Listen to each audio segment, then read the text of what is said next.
Okay, okay.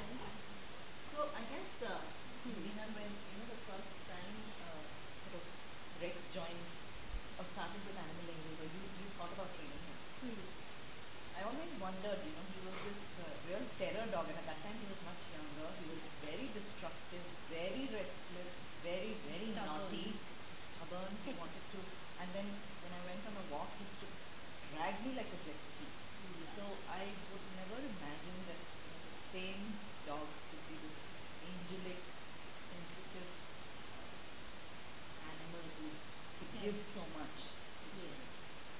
Yeah, I think that is what I guess every pet owner should realize, that their dog can be much more than what they perceive.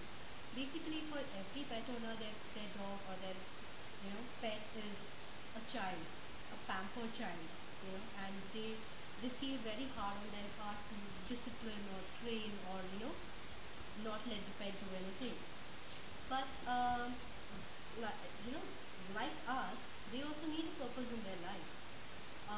They have been man's best friend for a reason. They need a challenge. They need their senses are so heightened, much more heightened than us. But if they just sit at home, they never really get a chance to explore those senses or use those senses. Like every dog or every pet or every animal for that matter can understand human emotions much before we experience it. But how often do they get a chance to respond to them? So when I was told about Rex, I remember he's one of the first dogs from Pune to become a therapy dog. And at that time, what I saw in him was that he was extremely friendly. He wanted to interact with people, and that is one thing that we always pick up in a dog. That the dog should have the interest in being the center of attention, or wanting to be around with people in new places. So he had that. The only thing he lacked was a bit of discipline. He was boisterous. He was pampered. So he didn't have Very that. playful. Yeah, he was extremely playful. But also once he got the ventilation to all his energies, he could channelize that, and then he was a perfect therapy dog. And as I mean, we both have seen him grow and transform into this, gentle giant, as we have termed him.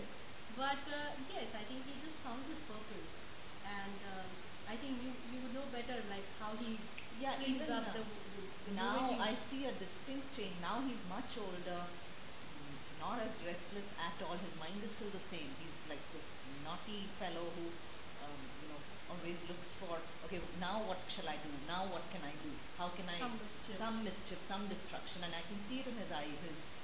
The wheels are ticking in his brain, like, okay, now what do I do? But when we tell him the word school, he goes bounding. He's so excited. There's a light in his eyes, and when he gets